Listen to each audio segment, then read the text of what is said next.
Stick your tongue out.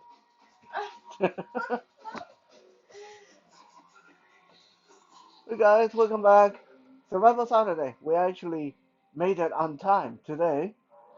So it's Johnny Tiger and Kitten. Kitten, Warrior Kitten. Yeah. Yeah. So it's September 24th. Uh, did a lot of filming today, so a little bit tired, but we got something not pretty basic, but pretty useful for you guys. We're going to talk a little bit about wrist lock. Now, for those of you who do Aikido and stuff like that, there are going to be things that I say, I do today that might seem a bit contradictory. Like I'm picking on Aikido guys. I'm not. Okay, but here is the fact. Yes, wrist lock is one of those martial art moves that work in class, and especially when it's a sensei demonstrating on the student. Mm. But when you actually go out there and try to get it to work in a fight, 9 out of 10 doesn't work. And the reason why it doesn't work is because wrist lock, well, it's really hard to catch someone's hand to begin with when you're fighting, right? Especially when the person is big and strong and punching really hard and really fast. I mean, honestly, someone's like trying to punch you in the face, you probably want to think more about getting out of the way than, hey, how am I going to grab that wrist? Mm. Yeah, like natural instinct is you're either going to be blocking or you're going to be stepping out of the way. So grabbing that wrist is usually the last thing that you think about. Yeah. And then on top of that, it takes such fine control to wrist lock somebody. So if you are stronger than the person, it's easy. Right? If you're weaker than the person, it's get really hard. So why is it that we still teach wrist lock? Because when you're not fighting that kind of fight, when you're in a sexual harassment situation or someone who's just being a pest, like pushing you or smacking you, those are the times when wrist lock can work like a charm because the person is not hitting fast. The person is not uh, swinging hard.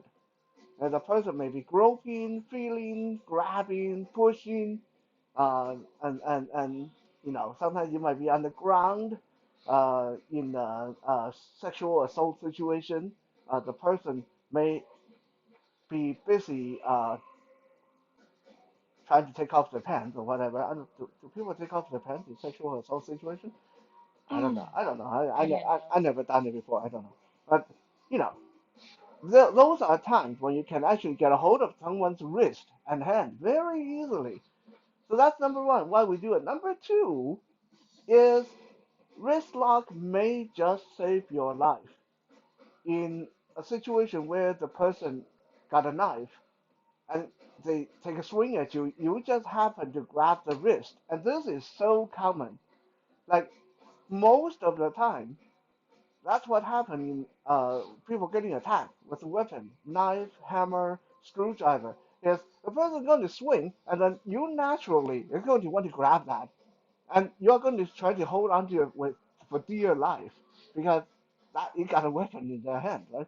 So if you know at this point how to wrist lock that, then you can actually make them drop the weapon. Right? So this is why wrist lock is still being taught, but you got to remember it's not for MMA fighting. It's not for like we go out into a parking lot and punching each other out that kind of fight. So today I'm going to show you guys three very basic, very simple wrist locks that I have personally used quite a bit uh, in various situations. Mm. Uh, Number one is the anchor style wrist lock. Now, let me quickly say this. No matter what style of wrist lock, I mean, I know there's like hundreds of them, but no matter what style of wrist lock, uh, especially at basic level, generally speaking, okay, at least my principle is you want to bend the palm towards the inside of the wrist. right? It's bent this way. When you want to break the wrist or lock the wrist, imagine you want to get the palm to meet the inside of the wrist. That is the best way. Can you lock it this way? Like bend it back up like this? Yeah, if you are super strong, you might be able to. But here, so here, try to bend my hand back, like so try to get the back of my hand to go back. Oh, yeah. Very, very hard. Yeah. Yeah, and if you try to do it, like try to get the palm of my hand to go down. Okay, okay, okay, yeah. Okay, so the hand is very strong one way, weaker the other way. Okay, so when you want to wrist lock, always think principle number one, you want the palm to go towards the wrist. Okay, so anchor style wrist lock.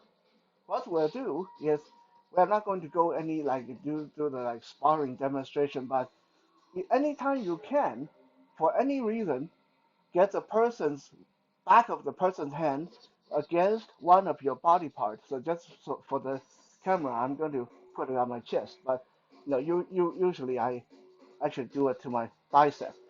So for the camera, I'm going to put a back of Kitten's wrist, back of Kitten's hand to my chest, and then you keep one hand on the underside of the wrist to anchor this here, and then you put the other hand behind her elbow and draw her in. Oh, yeah.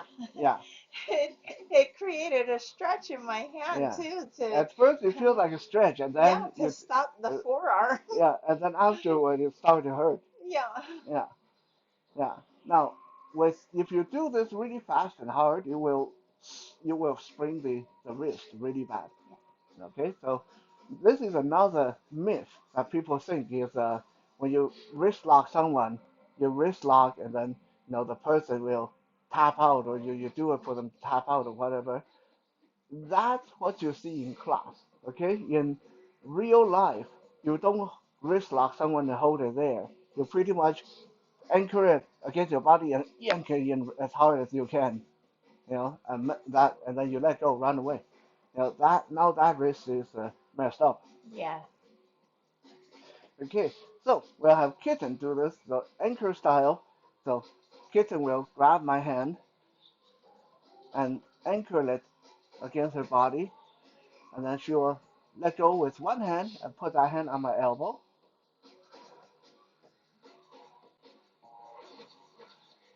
and then she'll start to slowly pull it in until I tap.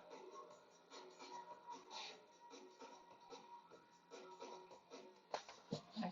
Yeah, okay, shake it out. Hi. Yeah. Now, this seems like a really weird kind of wrist lock, but let me show you guys how creative you can be with this, right? You can do the chest like this. You can do the stomach like this. I don't even have to be facing the person. I can put it against my side like this.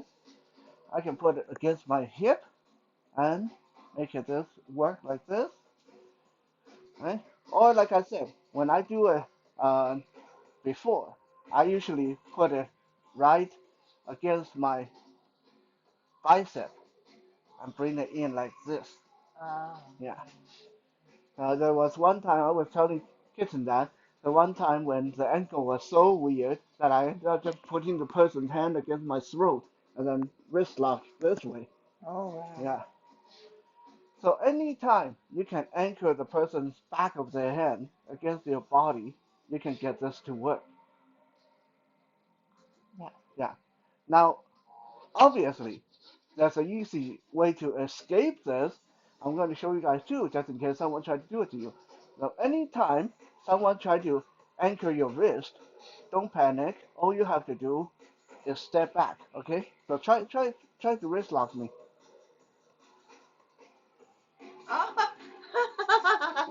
Yeah.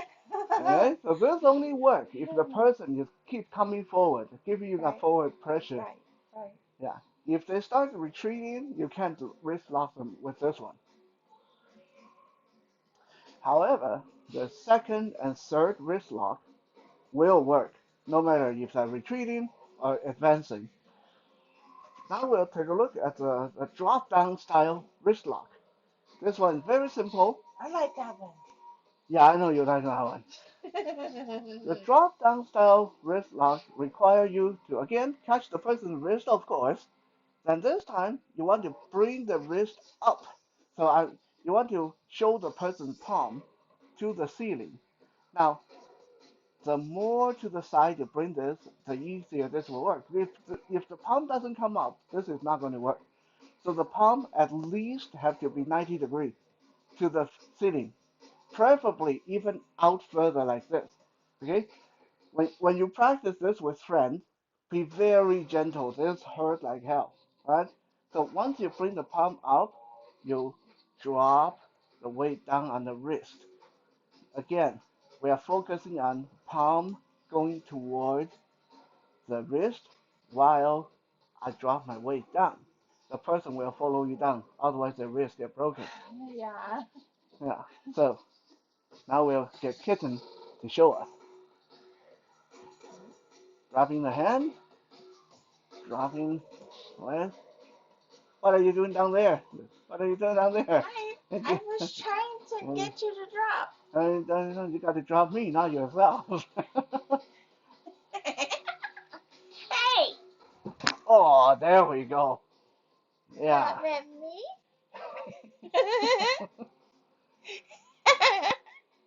Actually, what she did is the right thing to do, but you got to make sure the person is dropping before you yourself go down. Yeah. So a good principle to keep in mind is when you grab the person's wrist, okay, the other hand too, keep it at this level when you start dropping. Don't let it go up to face level. So keep that nice and low, nice and tight, and it go down. Yeah. Then the person will go down. Okay. So that is a drop down style wrist lock. Very, very useful. I've used this in Krav Maga sparring and weapon drills a lot. When a person have a knife in their hand, you do this, the knife is falling out. Yeah. Yeah. Now, I'm going to show you guys one more. This one is a lift up style wrist lock. It's almost the opposite of the drop down. Lift up is if the person is punching me and I happen to catch the fist, I'm going to jam the wrist back and walk into the person while lifting this up. Look at that. Chicken wing. Chicken wing. Yeah. Yeah. Chicken wing. Basically, that's it. You got to chicken wing the person's arm. Okay, so now you don't want to lift like this because you lift like this, there's nothing. If you lift straight up like this, there's no lock. You got to jam it back and then lift up.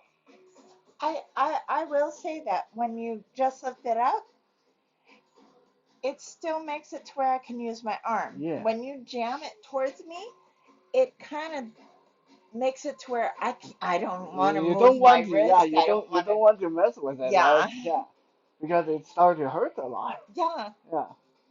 Now, obviously, I should tell you guys why this one is a problematic one sometimes. This doesn't work if the person is super heavy or super tall. Like if the person is really tall, you won't be able to get this to work at all. And if the person has really heavy arm, it's really hard to get this to work. But in situations where you're fighting someone roughly your same size and maybe you might have a slight strength advantage, you might be able to get this to work really good.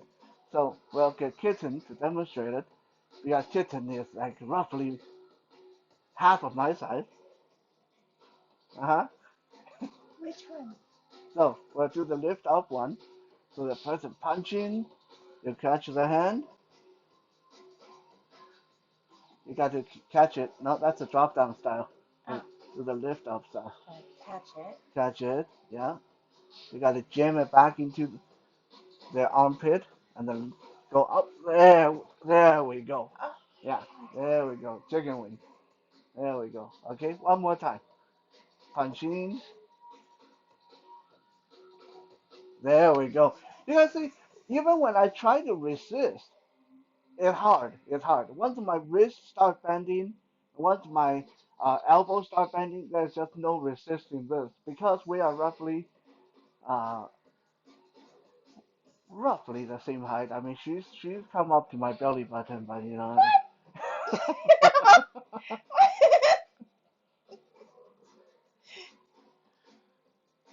So if you guys are looking for a commonality between the three wrist locks, there's all three of them. Wrist bend towards, like the palm go Towards towards the the wrist. person. Yeah. All three of them. Yeah. Like I Make said, them talk to their own hand. make them talk to their own hand. Yeah, exactly. Like I said, some people may be able to wrist lock someone uh, like this way, but this is so hard. Like I'm telling you guys, all my years of practicing martial arts, I've never once been able to wrist lock someone that way. So palm going towards the wrist is an easy way to go for wrist lock. So with that, Kitten and I will bow out and go get some dinner Yes. and ice our wrist. Remember, when you guys practice this at home, be gentle. This thing really hurts. Yes, Okay, it'll affect you for the rest of the day. rest of your life. Rest of the, yeah. I'll see you guys later. Bye. Bye.